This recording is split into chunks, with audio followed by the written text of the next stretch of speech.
അങ്ങനെ നീണ്ടൊരു യാത്ര കഴിഞ്ഞ് നമ്മൾ അസ്വാനിലും ലക്സോറിലും ക്രൂയിസിൽ നമ്മൾ നൈൽ നദി കൂടെയുള്ള യാത്രയൊക്കെ കഴിഞ്ഞ് നമ്മൾ കെയ്റോയിലേക്ക് തന്നെ തിരിച്ചു പോവുകയാണ്. കെയ്റോയിൽ നമ്മൾ ഒരു ദിവസമേ നിന്നുണ്ടാവുള്ളൂ, അവിടെ നിന്ന് അപ്പം തന്നെ തിരിച്ചതാണ്. ഇനി കെയ്റോയിലേക്കുള്ള യാത്രയാണ്. അപ്പോൾ നമ്മളിപ്പോൾ ഉള്ളത് ലക്സോർ എയർപോർട്ടിലാണ്. അപ്പോൾ നമ്മൾ യാത്ര പറഞ്ഞു നമ്മളെ ഗൈഡിനോടും ഡ്രൈവറോടും ഒക്കെ. അപ്പോൾ എയർപോർട്ടിൻ്റെ ഉള്ളിലുള്ളത് ഇത് ലക്സോർ ഇൻ്റർനാഷണൽ എയർപോർട്ടാണ്. തെറ്റില്ലാത്ത വലിയ ഇൻറ്റീരിയർ ഒന്നും പറയാനില്ലെങ്കിലും നല്ലൊരു എയർപോർട്ട്, അത്യാവശ്യം നല്ല തിരക്കുകളൊക്കെ തുടങ്ങിയിട്ടുണ്ട്. ഇപ്പോൾ വൈകുന്നേരം 7 മണി ആയിട്ടേ ഉള്ളൂ. നമ്മളെ ഫ്ലൈറ്റ് ശരിക്കും 9:45 9:45 പോയിട്ട് ഏകദേശം 1.5 മണിക്കൂറാണ് നമുക്ക് ലക്സോർ ടു കെയ്റോയിലേക്കുള്ള ഫ്ലൈറ്റ് ടൈം. ഏകദേശം കറക്റ്റ് ടൈം തന്നെ കേട്ടോ, 9:45 തന്നെ നമ്മളെ ഫ്ലൈറ്റ് മൂവ് ചെയ്തിട്ടുണ്ട്. അപ്പോൾ ഇനി നമുക്ക് കെയ്റോയിലാണ് ഇനിയുള്ള 2 ദിവസം കൂടി ഉള്ളത്. ശരിക്കും ഒരു വർണ്ണപ്പൂക്കളം പോലുള്ള ലക്സോറിൻ്റെ ദൃശ്യങ്ങളൊക്കെ നമുക്ക് ആകാശത്തിൽ ദൃശ്യമായി വരുന്നുണ്ട്. ചെറിയ ദൂരം ഉള്ളെങ്കിലും നമുക്കൊരു ജ്യൂസൊക്കെ തന്നിട്ടോ. നമ്മളെ ഈ എയർ ഏഷ്യ ഒക്കെ ആണെങ്കിൽ ഒരു വെള്ളം പോലും നമുക്ക് കിട്ടില്ല. അപ്പോൾ നല്ല ട്രീറ്റൊക്കെ തന്നെയുള്ളൊരു ഫ്ലൈറ്റൊക്കെ തന്നെയാണ്. കുറച്ച് സമയം കൊണ്ട് നമ്മളിതാ കെയ്റോൻ്റെ ആകാശ കാഴ്ചയാണ് കണ്ടുകൊണ്ടിരിക്കുന്നത്. ഇപ്പോൾ സമയം ഏകദേശം 11:30 കഴിഞ്ഞു കേട്ടോ. 11:45 ശരിക്കും നമ്മൾ അവിടെ ലാൻഡ് ചെയ്യേണ്ടത്. അപ്പോൾ നല്ലൊരു വ്യൂ തന്നെ നമുക്ക് കാണാൻ പറ്റുന്നുണ്ട്. ഇപ്പോൾ സമയം രാത്രി 11:30 ആയി. നമ്മൾ പുറത്തെത്തിയപ്പോഴേക്ക് 11:45. നമ്മൾ ഇറങ്ങിയപ്പോൾ തന്നെ നമ്മളെ ഡ്രൈവറും ഫാരിസ്ക നമ്മളെ ഗൈഡും പുറത്ത് തന്നെ നമ്മൾ വെയിറ്റ് ചെയ്തിട്ടുണ്ടായിരുന്നു. അധികം ലോകിയൊന്നും പറയാൻ നിന്നില്ല, കാരണം നന്നായി വിശക്കുന്നുണ്ട്. പോകുന്ന പോക്കിൽ ഏതെങ്കിലും ഒരു റെസ്റ്റോറൻറ്റ് കയറണം എന്നുള്ളതാണ്. വളരെ കൃത്യനിഷ്ഠയുള്ള ഡ്രൈവറും നമ്മളെ ഗൈഡും ഒക്കെ തന്നെയാണ് കേട്ടോ. ഏത് സമയത്ത് വേണമെങ്കിലും അവർ റെഡിയാണ്. അങ്ങനെ പോകുന്ന പോക്കിൽ നമ്മളിതൊരു നൈറ്റ് റെസ്റ്റോറൻറ്റിൽ, അടിപൊളി നല്ലൊരു റെസ്റ്റോറൻ്റാണ്, നല്ല തിരക്കുണ്ട്. ഇതൊക്കെയാണ് നമ്മൾ ഇന്ന് ഡിന്നറായിട്ട് ഓർഡർ ചെയ്തിരിക്കുന്നത്. ഇപ്പോൾ ഏകദേശം സമയം 12 മണിയായി. ഇനിയിപ്പോൾ ഇതൊക്കെ കഴിച്ച് നല്ല സ്വാദുള്ള സാധനങ്ങളൊക്കെ തന്നെ, നമുക്ക് പരിചയമില്ലാത്ത കുറേ ഐറ്റംസൊക്കെ അതിലുണ്ട്. അപ്പോൾ അത് കഴിഞ്ഞ് നമ്മൾ ഹോട്ടൽ ലക്ഷ്യമാക്കി നീങ്ങിക്കൊണ്ടിരിക്കുകയാണ്. നമ്മൾ നേരത്തെ നിന്നിരിക്കുന്ന ആ ഹോട്ടലിലേക്ക് തന്നെയാണ് നമ്മൾ വീണ്ടും തിരിച്ചു വരുന്നത്. നമ്മളെ കുറേ ലഗേജൊക്കെ അവിടെ വെച്ചിട്ടാണ് നമ്മൾ പോയിട്ടുണ്ടായിരുന്നത്. അപ്പോൾ അതിന് നല്ല കണ്ടില്ലേ, ഈ പള്ളികളൊക്കെ നല്ല അലങ്കരിച്ച കാണാം നമുക്ക്. നല്ല അടുത്ത ദിവസം രാവിലെയാണ്. നമുക്ക് നമ്മളെ ബാൽക്കണിയിൽ നിന്ന് നോക്കിയാൽ താഴെയുള്ള സ്വിമ്മിംഗ് പൂൾ കാണാം. സ്വിമ്മിംഗ് പൂൾ ഈ ഹോട്ടലിൻ്റെ മൊത്തമായിട്ട് അതിൻ്റെ സെൻറ്ററിൽ ആണ് സ്വിമ്മിംഗ് പൂൾ ഇരിക്കുന്നത്. പക്ഷേ രാവിലെ ഒന്നും ആരും കുളിക്കുന്നതൊന്നും കാണുന്നില്ല. അത്യാവശ്യം ചെറിയൊരു തണുപ്പ് രാവിലെ ഉണ്ട്, അതുകൊണ്ട് കൂടി ആയിരിക്കും അവരവിടെ കാണുന്നില്ല. പക്ഷേ കുറച്ച് കഴിയുമ്പോഴേക്കും നല്ല ചൂടായിരിക്കും. ഇവിടെ ഇപ്പോൾ ചൂട് സമയമാണ്. അപ്പോൾ ഇന്നത്തെ കാഴ്ചകൾ, നമ്മൾ ഹോട്ടലിൽ നിന്ന് ഫ്രീ ബ്രേക്ക്ഫാസ്റ്റ് ഉണ്ടായിരുന്നു, അതൊക്കെ കഴിഞ്ഞ് നമ്മൾ ഇറങ്ങി. അപ്പോൾ ഇന്നത്തെ ഒരു കാഴ്ച ഇന്ന് കൂടിയുള്ളൂ ഞാനിവിടെ ഇട്ടോ, അതിൻ്റെ കാര്യം ഞാൻ പറയാം. പിന്നെ എൻ്റെ ഫ്രണ്ട്സ് ഇവിടെ ഒരു ദിവസം കൂടി ഉണ്ട്, കാരണം അവർക്ക് അലക്സാണ്ട്രിയോടി അവരുടെ പാക്കേജിലുണ്ട്. എൻ്റെ ഇതിലുണ്ടായിരുന്നു, പക്ഷേ എനിക്ക് നിൽക്കാൻ പറ്റാത്തൊരു സ്ഥിതി ആയതുകൊണ്ട് ഞാൻ ഇന്ന് വൈകിട്ട് തിരിക്കും. അടിപൊളി റോഡ്, അടിപൊളി നിർമ്മാണങ്ങളൊക്കെ തന്നെയല്ലേ നമ്മൾ കാണുന്നത്. ഇതിൻ്റെ മുകളിൽ കൂടി ഒരു ഹൈവേ ആണ് കടന്നു പോകുന്നത് കേട്ടോ. മനോഹരമായ പല നിർമ്മിതികളും കണ്ട് നമ്മളിങ്ങനെ യാത്ര തുടർന്നു. ഈ എല്ലാ കൺസ്ട്രക്ഷനിലും അതിൻ്റേതായ ഒരു പ്രത്യേക കൺസ്ട്രക്ഷൻ രീതി നമുക്ക് കാണാൻ പറ്റും. ഈ കാണുന്നത് കണ്ടില്ലേ, നമുക്കൊരു ഫോർട്ടാണെന്ന് തോന്നും, ഒരു കോട്ടയാണെന്ന് തോന്നിച്ചാലും ഇത് ശരിക്കും ഈജിപ്തിൻ്റെ പഴയ നഗരമാണിത്, ഓൾഡ് ഈജിപ്ത്, കെയ്റോ. അപ്പോൾ അവിടെയാണ് നമ്മളിന്ന് പോകുന്നത്. ഇതിൻ്റെ ഉള്ളിൽ വർഷങ്ങൾ പഴക്കമുള്ള പല സ്മാരകങ്ങളും ഇതിൻ്റെ അകത്ത് നമുക്ക് കാണാൻ പറ്റും. ഇതാണ് ഇതിൻ്റെ എൻട്രി. അപ്പോൾ അവിടെ നമ്മൾ ഇറങ്ങി, പക്ഷെ അവിടെ ഒരു യു ടേൺ എടുത്ത് വരണമെങ്കിൽ നമുക്ക് കുറേ ദൂരം അപ്പുറത്തേക്ക് പോകാനുണ്ട്.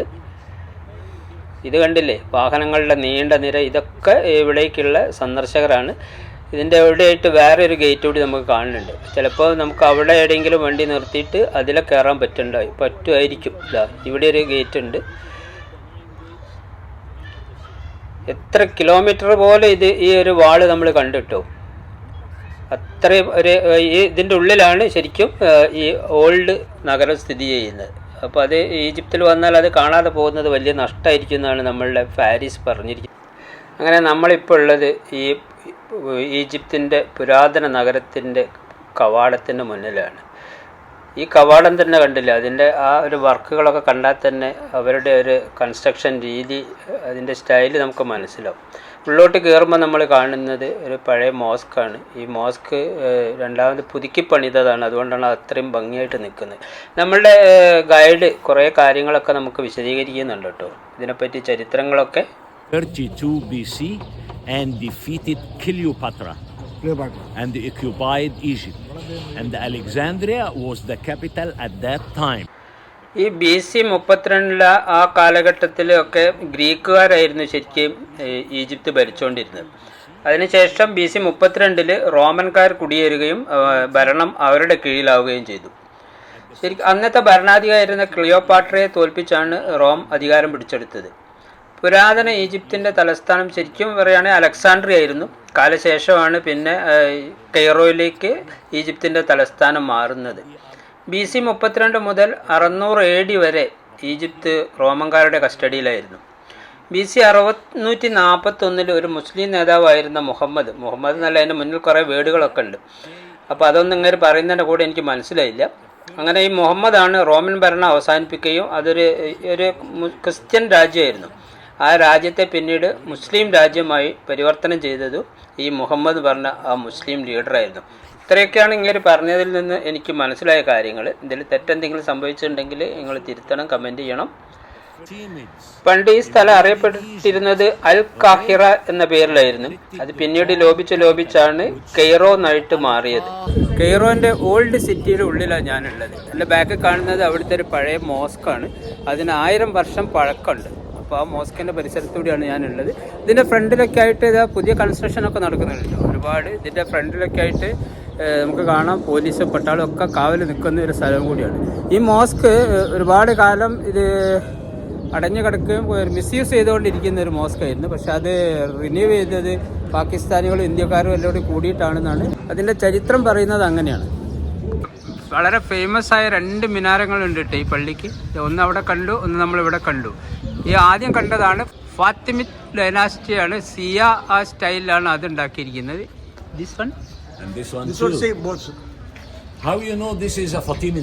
അങ്ങനെ നൂറ്റാണ്ടുകൾ പഴക്കമുള്ള 1000 വർഷത്തിൽ കൂടുതൽ പഴക്കമുള്ള ഈ ഓൾഡ് കെയ്റോ സിറ്റിയുടെ ഉള്ളിലേക്ക് നമ്മൾ പ്രവേശിച്ചിട്ടു. ഇതിൻ്റെ നോക്കിയേ, അത്രയും പഴക്കമുള്ള ബിൽഡിങ്ങിൽ അങ്ങനെ കുറേ സ്റ്റാച്യൂസ് ഒക്കെ അതേമാതിരി നിലനിർത്തി. മംലൂക്കി സ്റ്റൈലുള്ള മിനാറാണിത്. ഈ റോഡിന് ഇരുവശമായിട്ട് ഒത്തിരി ഷോപ്പുകളും കാണാം കേട്ടോ. നമുക്ക് ഇവിടെ കാണുന്ന ബിൽഡിങ്ങുകൾ എന്ന് പറഞ്ഞിട്ടുണ്ടെങ്കിൽ ഏകദേശം ഒരു 2 നില കെട്ടിട. അവിടെ കണ്ടില്ല ഓക്ക കോഫി, നമ്മുടെ ഡ്രൈവർ പേര് ഓക്ക എന്നാണ് കേട്ടോ. ഇത് ഇവിടുത്തെ ഒരു പഴയ മദ്രസയാണ് ആ കാലഘട്ടത്തിൽ. ഈ താഴെ ഗ്രില്ലിട്ടിരിക്കുന്നത് അവിടെ വെള്ളം സപ്ലൈ ചെയ്യുന്ന സ്ഥലമാണെന്നാണ് പറഞ്ഞിരിക്കുന്നത്. എന്തായാലും നൂറ്റാണ്ടുകൾ പഴക്കമുള്ള ആ ബിൽഡിങ്ങുകളൊക്കെ തന്നെ ഇന്നും ഏകദേശം അതേമാതിരി തന്നെ നിലനിർത്തിയിട്ടുണ്ട്. എവിടേക്ക് തിരിഞ്ഞു നോക്കിയാലും അവിടെ നമുക്ക് മോസ്കും അതിൻ്റെ മിനാരങ്ങളും കാണാം. ഇത് കണ്ടില്ലേ, വർഷങ്ങൾ പഴക്കമുണ്ടായിട്ടും അത് അതേമാതിരി നിൽക്കുന്നുണ്ട് അവിടെ എന്നുള്ളതാണ്. ശരിക്കും ഈജിപ്ത് അറിയപ്പെടുന്നത് 1000 പള്ളികളുടെ നഗരം എന്നാണ്. പക്ഷേ 1000 ഒന്നല്ല, അതിൽ കൂടുതലുണ്ട്. പക്ഷേ അതിൽ തന്നെ ബഹുഭൂരിപക്ഷവും ഈ ഓൾഡ് സിറ്റിക്കുള്ളിൽ കാണാം. ഇതിൻ്റെ അകത്ത് ഇതാ നല്ലൊരു ജ്വല്ലറി കാണുന്നുണ്ട് കേട്ടോ. നമ്മൾ ഇവിടുത്തെ സ്വർണത്തിൻ്റെ വില എന്താ നമ്മൾ നോക്കിയില്ല, ലാൽ സാർ പോയി അന്വേഷിച്ചിട്ടുണ്ട്. അപ്പോൾ ഇത് കണ്ടില്ലേ, ഇവിടെ കാണുന്നത് ഇവരുടെ പരമ്പരാഗത ആ ഡ്രസ്സുകളും പിന്നെ കുറേ സുവനീർ ഷോപ്പുകൾ. അതിൽ മേജറായിട്ട് തന്നെ ഡ്രസ്സുകളുടെ തന്നെയാണ്. പിന്നെ ഇതാ അത്തറിൻ്റെ ഒരു കട കാണുന്നുണ്ട്. സായിപ്പ് അവിടെ അത്തറിൻ്റെ വില ചോദിക്കുന്നോ വാങ്ങുന്നോ ഉണ്ട്. അപ്പം വളരെ മനോഹരം. ഇതൊക്കെ അവരുടെ ആ ഒരു പഴയ ഡ്രസ്സുകളാണ് കേട്ടോ. അത് ഇരുഭാഗത്തുമായിട്ട് ഒത്തിരി കടകൾ, ഒത്തിരി സാധനങ്ങൾ നിറച്ചിരിക്കുന്ന കാണാൻ. ഒരുവിധം എല്ലാ സാധനങ്ങളും തന്നെ നമുക്കിവിടുന്ന് വാങ്ങാൻ പറ്റും. ഒറിജിനൽ ലെതറിൻ്റെ സാധനങ്ങൾ ഇത് അവിടെ വിൽക്കുന്ന ഒരു സ്ഥാപനമുണ്ട്. അതിനൊക്കെ അത്യാവശ്യം വിലകളും ഉണ്ട് കേട്ടോ. ഇതൊക്കെ സുവനീറുകളുടെ ഒരു കേന്ദ്രം തന്നെയാണ് ഇവിടെ. ഇവിടെയൊക്കെ നമുക്ക് വില പേശി വാങ്ങാനും കൂടി പറ്റും. അതിൻ്റെ ഇടയ്ക്ക് കൂടിയായിട്ടൊക്കെ കുറേ റെസ്റ്റോറൻറ്റുകൾ, ചെറിയ ചെറിയ റെസ്റ്റോറൻറ്റുകൾ കാണാം. ഈ ഗലീലി മാർക്കറ്റിൻ്റെ എല്ലാ ഊടുവഴികളിലും ഇതേമാതിരി ഒത്തിരി കടകൾ, ഒത്തിരി ഷോപ്പിങ്ങിന് പറ്റിയ കടകൾ തന്നെയാണ് കേട്ടോ ഉള്ളത്. എല്ലാം മിക്കവാറും ഇതിൻ്റെ സുവനീറുകളാണ്. ഇവിടെ ഇതാ കളിമണ്ണ് കൊണ്ടുണ്ടാക്കിയ കുറേ അലങ്കാര വസ്തുക്കൾ ഇവിടെ കാണുന്നുണ്ട്. ഇതിനൊക്കെ നല്ല വിലയും കൊടുക്കണം കേട്ടോ നമ്മൾ. അവിടെ അതൊരു മിനാറുണ്ട്. അവിടെ ആ ഒരു മോസ്കിൻ്റെ അടുത്തേക്കൊന്ന് നമുക്ക് പോകണം. അതൊരു ഫേമസ് മോസ്കാണ്.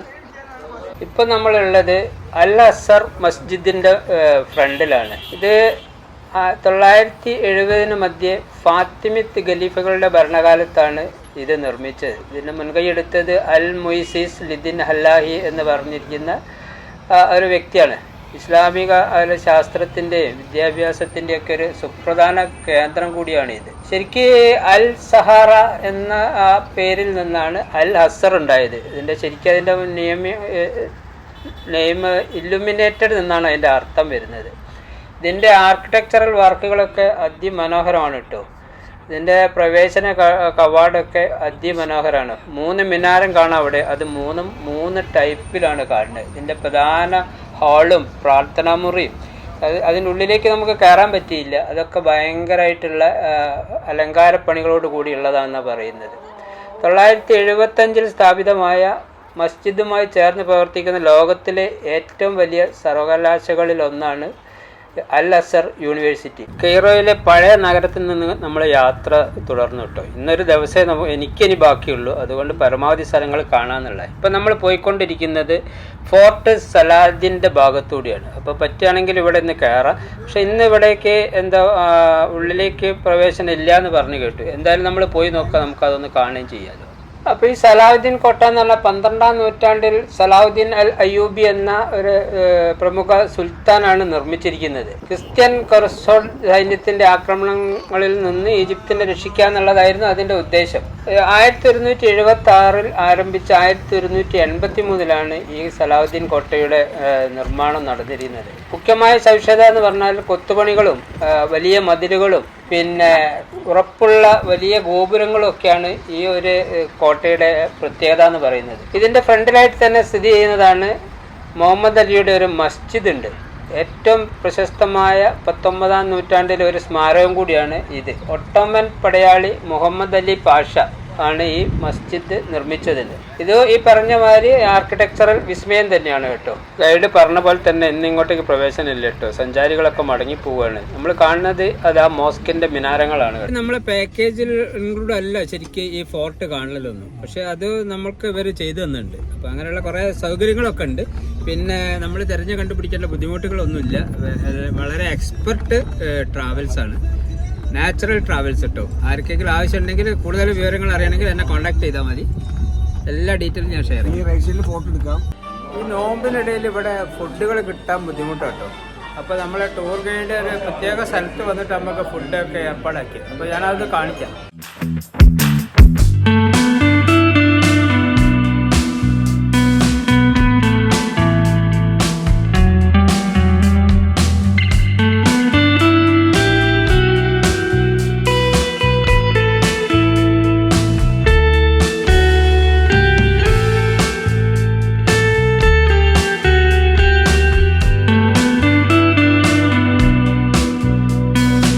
സദ്യ എന്ന് പറയുന്നില്ല, ഭക്ഷണം കഴിച്ച് നമ്മൾ അവിടെ നിന്ന് ഇറങ്ങി കേട്ടോ.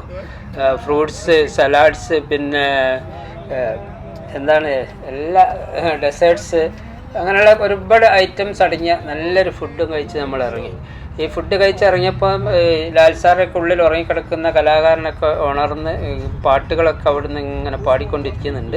നമ്മളിനി പോകുന്നത്, നമുക്ക് റെസ്റ്റൊന്നുമില്ല. നമ്മൾ അടുത്തത് പോകുന്നത് ഇവിടുത്തെ ഏറ്റവും പ്രസിദ്ധമായ ടുലോം മാസ്കിലേക്കാണ്. ടുലോം മാസ്കിൻ്റെ എൻട്രിയിലാണ് നമ്മളുള്ളത്.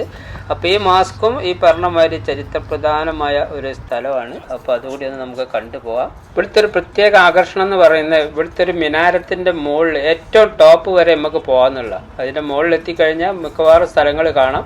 അപ്പോൾ നമുക്ക് അവിടെ ഒന്ന് കയറി നോക്കാം. മോസ്കിൻ്റെ തന്നെ പല ഭാഗത്ത് പല ടൈപ്പ് മിനാരങ്ങളുണ്ട്. ഇത് കണ്ടില്ല, ഒരു ഗ്ലോബ് ടൈപ്പ്. ഇവിടെ വേറെ ഒന്ന് കാണാം.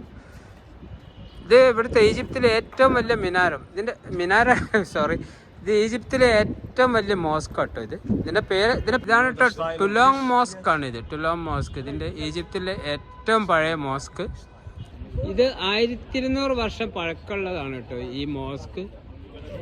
അതിൻ്റെ പോരായ്മകളും അതിൻ്റെ ഒരു ബുദ്ധിമുട്ടുകളും ഒക്കെ നമുക്ക് ഈ വാളിൻ്റെ മുകളിലേക്ക് നോക്കിയാൽ കാണാൻ പറ്റും. എന്നാലും ഇതിൻ്റെ സ്ട്രക്ചറിനോ അല്ലെ മറ്റേ അതിൻ്റെ ഒരു കെട്ടുറപ്പിനെ ഒന്നും ബാധിച്ചില്ല. ഇതിൻ്റെ മുകളിൽ വന്നിരിക്കുന്ന പ്ലാസ്റ്ററിങ്ങും അങ്ങനെയുള്ള കാര്യങ്ങളൊക്കെയാണ് കുറച്ച് നഷ്ടപ്പെട്ടു പോയത്. സമീറ സ്റ്റൈലുള്ള ഒരു മിനാറാണ് കേട്ടോ ഇത്. ഇത് ലോകത്തിൽ തന്നെ ആകെ ഇതൊന്നേ ഉള്ളൂ. എന്തല്ലേ, ഈജിപ്ത് എവിടെ തിരിഞ്ഞു നോക്കിയാലും ഹിസ്റ്റോറിക്കൽ പ്ലേസുകൾ മാത്രമേ ഉള്ളൂ കേട്ടോ. ഇതിൻ്റെയൊക്കെ വർക്ക് കണ്ടില്ലേ, ഫുള്ളായിട്ട് ഇതേമാതിരി ഇഷ്ടിക കൊണ്ട് ഫുൾ ഡിസൈൻ ചെയ്തിരിക്കുന്ന വർക്കുകളാട്ടോ ഇത്.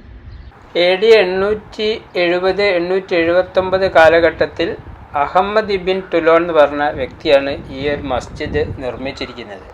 9-ാം നൂറ്റാണ്ടിലെ ഈജിപ്തിൻ്റെ ആ ഒരു വാസ്തുവിദ്യയുടെ മികച്ചൊരു ഉദാഹരണം കൂടിയാണ് ഈ മസ്ജിദ് കേട്ടോ. മസ്ജിദിൻ്റെ പ്രധാന ആകർഷണം എന്ന് പറഞ്ഞിട്ടുണ്ടെങ്കിൽ നമ്മൾ നേരത്തെ പറഞ്ഞിരിക്കുന്ന ആ ഒരു മിനാരം തന്നെയാണ്. അപ്പോൾ ആ മിനാരത്തിൽ നമുക്ക് കയറണം. അപ്പോൾ ഇവിടെയുള്ള ചുറ്റുവട്ടത്തെ കാഴ്ചകളൊക്കെ നമുക്ക് കണ്ടിട്ട് മിനാരത്തിലേക്ക് പോകാമെന്നുള്ളതാണ്. ഒത്തിരി സ്റ്റെപ്പുകൾ കയറി ഇങ്ങനെ പോകണം നമുക്ക് മിനാരത്തിലേക്ക്. എന്തായാലും സ്റ്റെപ്പിൻ്റെ അടുത്ത് ഞാൻ എത്തിയിട്ടുണ്ട്. ഒത്തിരി സ്റ്റെപ്പുകൾ കയറി പോകാനുണ്ട്. ഇതിൻ്റെ മുകളിൽ കയറിയാൽ ഇവിടുത്തെ കുറേ ഭാഗങ്ങളൊക്കെ നമുക്ക് കാണാം. ഇതാണ് മെയിൻ മിനാര കിടക്കുന്ന സ്ഥലം. ഇതിനെന്താ പറയാന്നറിയില്ല, മുസ്ലിംസിൻ്റെ ആ ഒരു മെയിൻ കേന്ദ്രം ഇല്ലേ, അതാണത്. പിന്നെ ഇവിടെ നോക്കിയാൽ ഇതാണ് മിനാരം. മിനാരത്തിൻ്റെ ഏകദേശം അടുത്തെത്തി നമ്മൾ. പിന്നെ കുറച്ച് മുകളിൽ നോക്കിയാൽ മിനാരം കാണാൻ പറ്റും. ഇതിന് പ്രത്യേകിച്ച് കൈവരിയൊന്നും ഇല്ല കേട്ടോ സ്ഥലത്ത്. ഫ്ലോറൊക്കെ ആണെങ്കിൽ നന്നായിട്ട് ഇൻ്റർലോക്ക് ചെയ്തിരിക്കുന്ന ഒരു സ്ഥലം. ചുറ്റുവട്ടം നമുക്ക് നോക്കിയാൽ ഇങ്ങനെ കാണാം. അപ്പോൾ വളരെ സൂക്ഷിച്ച് നടന്നില്ലെങ്കിൽ നമ്മൾ കാല് തെറ്റാനൊക്കെ സാധ്യതയുണ്ട്. നല്ല മിനുസ്സുള്ള ഫ്ലോറാണ്. എവിടേക്ക് നോക്കിയാലും മിനാരങ്ങളൊരു കളിയാട്ടോ. ഇത് തുലാം മോസ്കിൻ്റെ അതുമായിട്ട് ബന്ധപ്പെട്ട ഭാഗങ്ങൾ തന്നെയാണ് ഈ കാണുന്നത്. ഇവിടുന്ന് നോക്കിയാൽ ഇതാ ഇവിടെ ടൗൺ നോക്കിയേ, എല്ലാം ഒരേ കളറിൽ, മിക്കവാറും പ്ലാസ്റ്റർ ചെയ്തിട്ടുണ്ടാവില്ല. ഇവിടുത്തെ ഏറ്റവും പ്രത്യേകത അതാണ്. വളരെ ദുർലഭം ബിൽഡിങ്ങുകൾ മാത്രമേ പ്ലാസ്റ്റർ ചെയ്തുള്ളൂ. ആ മിനാരത്തിൻ്റെ മുകളിലേക്ക് കേട്ടോ കയറിക്കൊടുക്കുന്നത്. കഴിഞ്ഞിട്ടോ ഒരുപാട് സ്റ്റെപ്പുകൾ കയറാനുണ്ട്. കയറി അപ്പോൾ ഇവിടെ വന്നിട്ടേ നമുക്കിത് കയറാതെ പോകുന്നവർ മോശമല്ലേ. അപ്പോൾ ഇതിൻ്റെ മുകളിൽ കയറിയിട്ടുള്ള താഴേക്കുള്ള വ്യൂ ഞാൻ കാണിച്ചു തരാം കേട്ടോ. ഇപ്പോൾ ഒരു ലാൻഡിങ്ങിൽ നമ്മൾ എത്തിയിട്ടുണ്ട്. ഈ മിനാരത്തിൻ്റെ മുകളിൽ നമ്മളെ വരവേറ്റത് ഉപരിപഠനത്തിനായി സുഡാനിൽ നിന്നെത്തിയ 2 സുന്ദരി പെൺകുട്ടികളാണ് കേട്ടോ. ആയിഷ അഞ്ചം ആൻഡ് റഗാദ് സെയ്ദ്. അവരൊരു ഒഴിവ് ദിവസം ആഘോഷിക്കാൻ വേണ്ടി വന്നതാണ്. ഇന്ന് അവർക്ക് അവധിയാണ്. അപ്പോൾ അവർക്ക് കേരളത്തിനെ പറ്റിയൊക്കെ നല്ല അറിവുണ്ട്. കാരണം അവരുടെ കൂടെ മലയാളി പെൺകുട്ടികളും പഠിക്കുന്നുണ്ട് എന്നാണ് പറഞ്ഞിരിക്കുന്നത്. മോസ്കിൻ്റെ മുകളിൽ കയറിയിട്ട് കാണുന്നത് ഇതാണ് കേട്ടോ. നമ്മളിപ്പോൾ ആ ഒരു മിനാരത്തിൻ്റെ മുകളിലുള്ളത്. അപ്പോൾ താഴേക്ക് നോക്കിയാൽ ഈ അങ്ങാടി മൊത്തം കാണും കേട്ടോ. അപ്പോൾ ഇത് കാണണമെന്ന് അപ്പോൾ നമ്മുടെ ഡ്രൈവർ ഇതെന്തായാലും കാണണമെന്ന് പറഞ്ഞുകൊണ്ട് വന്നതാണ്. പക്ഷെ ഒത്തിരി സ്റ്റെപ്പുകൾ നമ്മൾ കയറി ആകെ ടയർഡായി. ഇതിന് താഴെ ഉള്ളത് ഒരു മിനാരം. ഇപ്പം നമുക്ക് മുകളിലേക്ക് ഇത്രയേ ഉള്ളൂ ഇനി കേട്ടോ. ഈ ഒരു ഏരിയയിൽ ഇനി കയറാൻ സ്ഥലമില്ല. സ്റ്റെപ്പുകളൊക്കെ കയറി നമ്മൾ ടോപ്പിലുള്ള ഇവിടുത്തെ ഒരു മെയിൻ ഒരു സ്ട്രീറ്റ് ഇതാ. അവിടേക്കുള്ള വാഹനങ്ങളൊക്കെ പോകുന്നത് കാണാം. വല്ലാത്തൊരു ഒരു വൈബാട്ടോ ഇതിൻ്റെ മുകളിൽ. സൂപ്പർ. നമുക്കൊരു ഫ്ലൈയിങ് കിസ്സും ഒരു ടാറ്റയൊക്കെ തന്ന് ഈ സുന്ദരിക്കുട്ടികൾ നമ്മളോട് യാത്ര പറഞ്ഞു. ഇനി നമുക്ക് പോകേണ്ടത് ഇതിൻ്റെ അടുത്ത് തന്നെയുള്ളൊരു സുവനീർ ഷോപ്പുകളിലേക്കാണ്. പക്ഷെ എല്ലായിടത്തും കാണുന്നത് കൊണ്ട് തന്നെ ഞാൻ വിശദമായിട്ടൊന്നും ഇത് കാണിക്കുന്നില്ല. മിക്കവാറും ഇതേമാതിരി സ്ഥലത്ത് ഇതേമാതിരി സുവനീർ ഷോപ്പുകൾ നമുക്ക് കാണാൻ പറ്റുന്നുണ്ട്. ഇവിടെ എൻ്റെ പ്രത്യേകത എന്താ പറഞ്ഞാൽ ഇവിടെ ഒരു സീഷേഴ്സ് ഷോപ്പും കൂടി ഉണ്ട്. ഈ ടവർ ടർക്കിഷ് സ്റ്റൈലാണ് കേട്ടോ. ആ കാണുന്നത് മാംലൂക്ക് സ്റ്റൈൽ അടിമവംശം എന്ന് പറയില്ല നമ്മൾ ഇന്ത്യയിൽ, അതാണ് ടുലോൺ മോസ്കിൽ നിന്ന് നമ്മൾ വീണ്ടും യാത്ര ആരംഭിച്ചു. ഇവിടുത്തെ നൈൽ നദിയും റോഡുകളും കെട്ടിടങ്ങളും മണലാരണ്യങ്ങളും ഏതൊരു സഞ്ചാരിയെയും ആനന്ദിപ്പിക്കുന്ന തരത്തിൽ തന്നെയാണ്. പഴയ നഗരവും പുതിയ നഗരവും ഒക്കെ എല്ലാം ഈ മണലാരണ്യത്തിന്റെ കളർ തന്നെ നിലനിർത്തിയിട്ടുണ്ട്. പിന്നെ ഇവിടെ വന്നിട്ട് എനിക്കിപ്പം മിസ്സായത് അലക്സാണ്ട്രിയാണ്. ഇപ്പം എൻ്റെ ഈജിപ്ത് ട്രിപ്പ് ഇവിടെ അവസാനിക്കാട്ടോ. ഞാനിപ്പോൾ കെയ്റോ ഇന്റർനാഷണൽ എയർപോർട്ടിൽ എത്തിയിട്ടുണ്ട്. നമുക്കിനി ഇവിടുന്ന് മുംബൈക്കാണ് ഫ്ലൈറ്റ് ഉള്ളത്. മുംബൈയിൽ നിന്ന് നമ്മൾ പോകുന്നത് നേരെ ഹോങ്കോങ്ങിലേക്കാണ്. അപ്പോൾ അതിനിടയ്ക്ക് നമുക്ക് ലേ ഓവർ ഉണ്ട് ദോഹ എയർപോർട്ടിൽ. അപ്പോൾ അതൊക്കെ ആയിട്ട് എന്നെ ഡ്രോപ്പ് ചെയ്യാൻ വേണ്ടിയിട്ട് നമ്മളെ ഫ്രണ്ട്സും ഒക്കെ അതാ കൂടെ വന്നിട്ടുണ്ട്.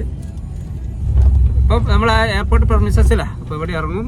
സമയമുണ്ട്, കുറച്ച് സമയം കൂടി ഒക്കെ ഉണ്ട്. എൻ്റെ ഫ്ലൈറ്റ് 9 മണിക്കാണ്. 6 മണിക്ക് ഇവിടെ എത്തിയാൽ മതി. പക്ഷേ ടൈറ്റ് ആയിരിക്കും വൈകുന്നേരം. ഈ നോമ്പ് സമയമൊക്കെ ആകുമ്പോൾ വൈകുന്നേരം റോഡൊക്കെ കൺജസ്റ്റഡ് ആയിരിക്കും എന്നുള്ളതുകൊണ്ട് നമ്മൾ കുറച്ച് നേരത്തെ ഇറങ്ങിയതാണ്. അപ്പോൾ ഓക്കെ, നമ്മളെ ഡ്രൈവർ. അപ്പോൾ ഇവിടുന്ന് നമ്മൾ യാത്ര പറയുകയാണ്. നമ്മൾ ഇന്റർനാഷണൽ എയർപോർട്ട് ടെർമിനൽ 2-ലാണുള്ളത് കെയ്റോയിൽ. അപ്പോൾ ഇനി ഹോങ്കോങ് ട്രിപ്പുകളാണ്. അപ്പോൾ വീഡിയോകളൊക്കെ വൈക്കി വരും, കാണണം എന്തായാലും. ഇതാണ് നമുക്ക് ഇത്രയും ദിവസം നമ്മളെ കൊണ്ട് നടന്നത് നമ്മളെ ടൂർ പാക്കേജിലുണ്ട് കേട്ടോ. Nature travels. ഇതിൻ്റെ നമ്പറുകൾ ഞാൻ ഇതിൻ്റെ ഡിസ്ക്രിപ്ഷനിൽ കൊടുക്കാം. ആർക്ക് ആവശ്യമുണ്ടെങ്കിൽ കോൺടാക്ട് ചെയ്യാം. നേച്ചർ ട്രാവൽസ് നല്ല ഡീലിങ്സ്. ഇതാണ് നമ്മളുടെ ഗൈഡ് ഫാരിസ്. വളരെ കോപ്പറേറ്റീവ്. എവിടെ വേണമെങ്കിലും നമുക്ക് നിർത്തും, എന്ത് വേണം സൗകര്യങ്ങൾ ചെയ്തു തരും.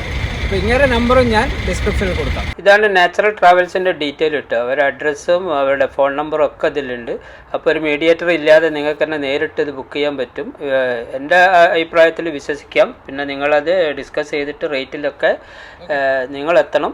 ഓയിലെ ചെക്കിങ്ങും മറ്റേ ഇമിഗ്രേഷൻ പ്രോസസ്സൊക്കെ നമുക്ക് പെട്ടെന്ന് തന്നെ കഴിഞ്ഞു. ഇനിയിപ്പോൾ 1.5 മണിക്കൂറുണ്ട് നമുക്ക് ഫ്ലൈറ്റിന്. അപ്പോൾ ഇവിടെ വെയിറ്റ് ചെയ്യാം. ഇനിയിപ്പോൾ ഇവിടെ നമ്മൾ പോകുന്നത് ദോഹയിലേക്കാണ്. ദോഹയിൽ നിന്ന് മുംബൈ ടു ഹോങ്കോങ് ആണ്. അപ്പോൾ അവിടെ ദോഹയിൽ 2 മണിക്കൂറേ ഉള്ളൂ ആകെ ടൈം. അവിടുന്ന് ഫ്ലൈറ്റ് മാറണം. മുംബൈയിൽ അത്യാവശ്യം സമയമുണ്ട് കേട്ടോ. ഒരു 7 മണിക്കൂർ വരെ മുംബൈയിൽ സമയമുണ്ടെന്ന്. അപ്പോൾ ഓക്കെ, നമുക്ക് യാത്ര തുടരാം. ഇവിടെ തന്നെ ഇങ്ങനെ കാത്തു കെട്ടി കിടക്കണം. നമ്മൾ ബോർഡിംഗ് ഒക്കെ കറക്റ്റ് ടൈമിൽ തുടങ്ങിയിട്ടുണ്ട്. ഫ്ലൈറ്റിൽ പോയതാണ്.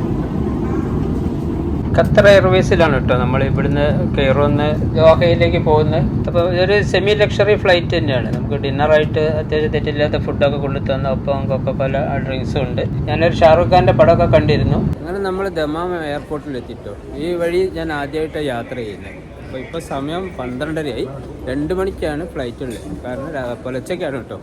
അപ്പോൾ ഇവിടുത്തെ ഒരു എയർപോർട്ട് വലിയ കുഴപ്പമില്ലാത്തൊരു എയർപോർട്ട്.